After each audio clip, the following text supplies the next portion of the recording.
So we have a hell of a video for you guys today. Changed my life forever, and I guarantee it's going to do the same for you. It's going to wake you up. Wake up.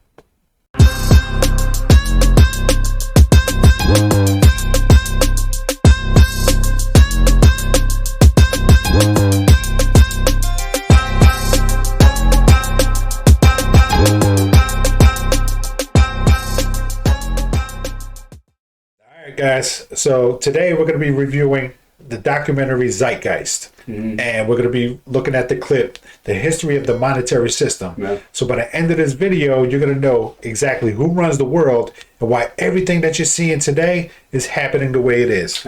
Check it out.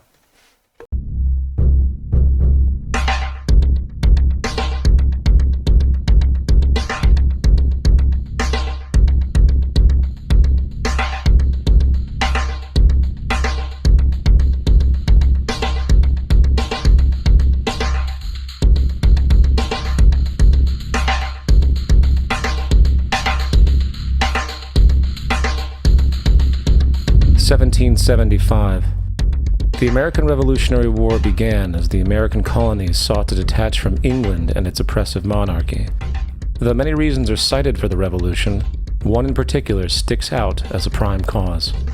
That King George III of England outlawed the interest-free, independent currency the colonies were producing themselves, in turn forcing them to borrow money from the Central Bank of England, immediately creating economic hardship and despair.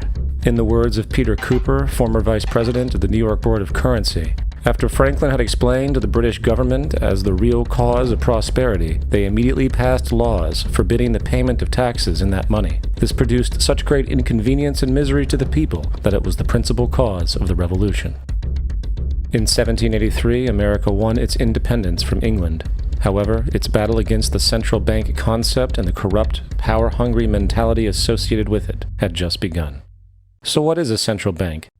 A central bank is an institution that issues and regulates the currency of an entire nation.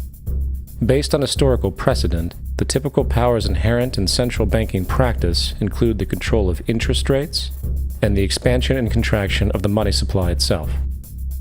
Now, the central bank does not simply issue money to the government, it loans it to them with interest.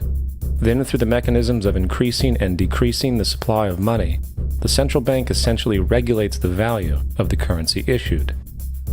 It is critical to understand that the entire structure of this system could only produce one thing in the long run: debt.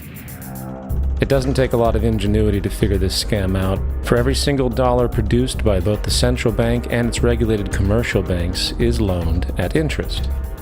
That means every dollar produced is actually the dollar plus a certain percentage of debt based on that dollar. And since the banking system has the monopoly of the production of the currency, and they loan each dollar out with an immediate debt attached to it, where does the money to pay for the debt come from? It can only come from the banks again, which means the banking system has to perpetually increase its money supply to temporarily cover the outstanding debt created, which, in turn, since that new money is loaned out at interest as well, creates even more debt.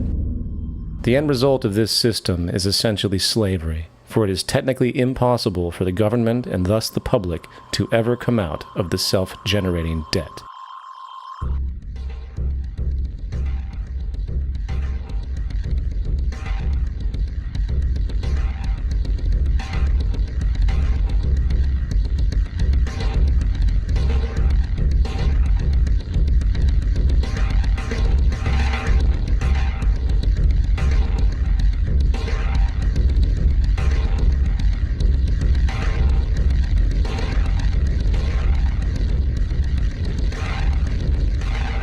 By the early 20th century, the U.S. had already implemented and removed a few central banking systems, which were maneuvered into place by ruthless banking interests.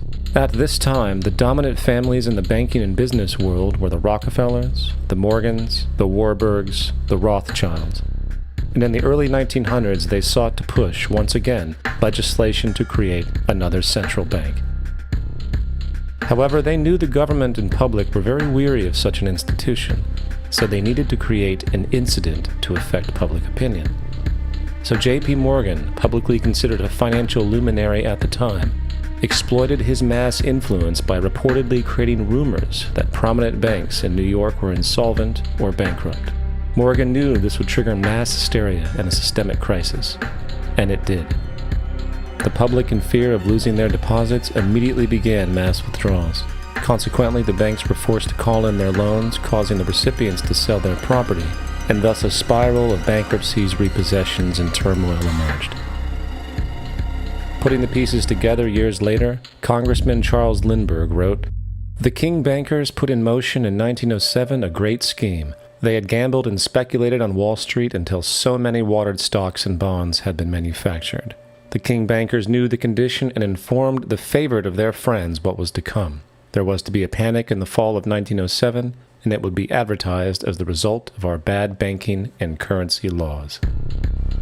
The Panic of 1907 led to a congressional investigation headed by Senator Nelson Aldrich, who had intimate ties to the financial powers and later became part of the Rockefeller family through marriage. The commission led by Aldrich recommended a central bank should be implemented so a panic like 1907 could never happen again. This was the spark that the bankers needed to initiate their plan. And in 1910, a secret meeting was held at a J.P. Morgan estate on Jekyll Island off the coast of Georgia. It was there that the central banking bill called the Federal Reserve Act was written. This legislation was written by bankers, not lawmakers. This meeting was so secretive, so concealed from government and public knowledge, that most of the figures who attended disguised their names when en route to the island. And after this bill was constructed, it was then handed over to their political frontman, Senator Nelson Aldrich, to push through Congress. And in 1913, with heavy political sponsorship by the bankers, Woodrow Wilson became president, having already agreed to sign the Federal Reserve Act in exchange for campaign support. And a few days before Christmas, when much of Congress was at home with their families, the Federal Reserve Act was voted in, and Wilson in turn made it law. The night before its passage, Congressman Charles Lindbergh pleaded, "This act establishes the most gigantic trust on earth. When the president signs this act, the invisible government by the money power will be legalized." Now, the public was told that the Federal Reserve System was an economic stabilizer, and inflation and economic crises were a thing of the past. Well, as history has shown, nothing was further from the truth.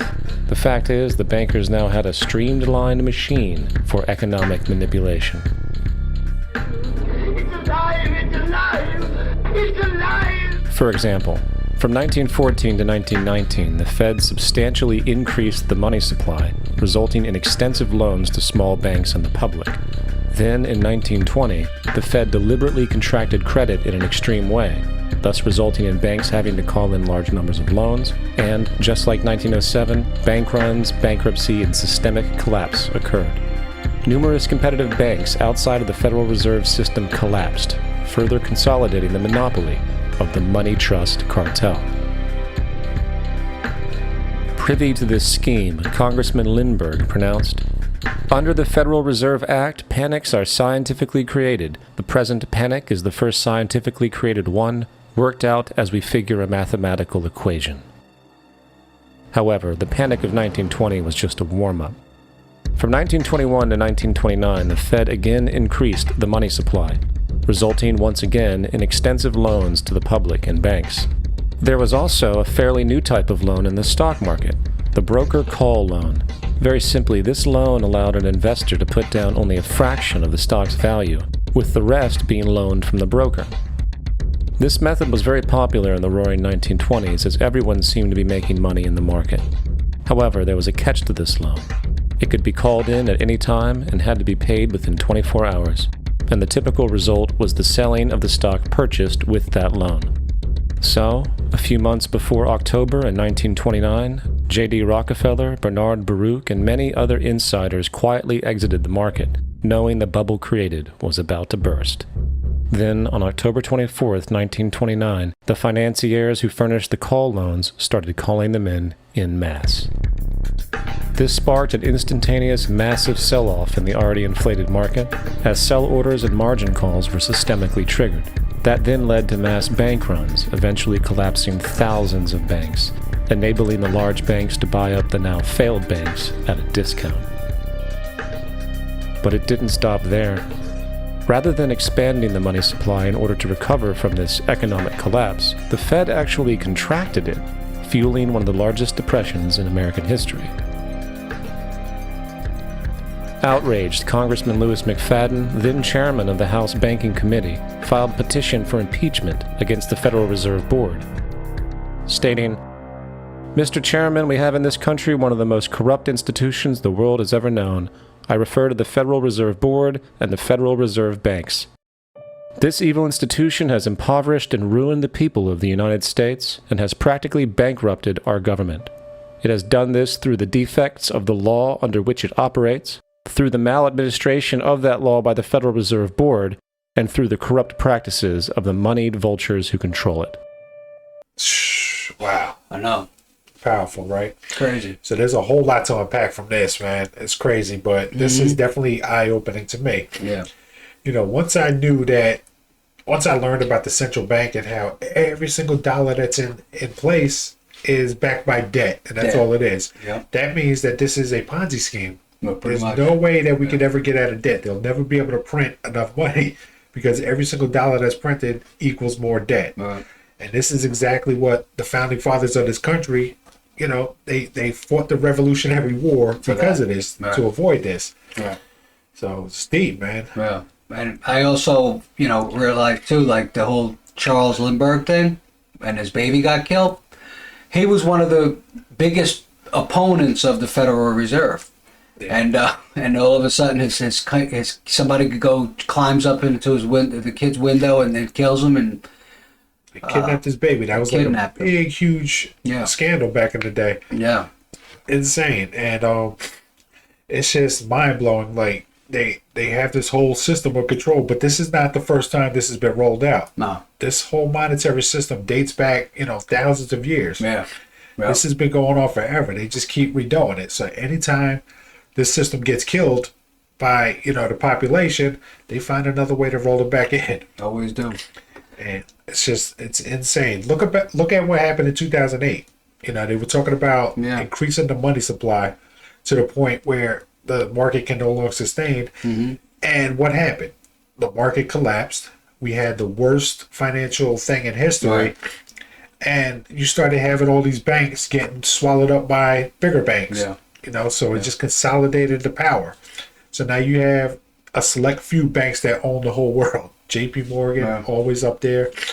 Goldman Sachs, all these people that are part of this Rockefeller, Rothschild clan, they own the world still. Yeah. And, a lot of the politicians back then were trying to warn us about this. They were warning us about this. They don't really do that anymore because I think a lot of them are on the...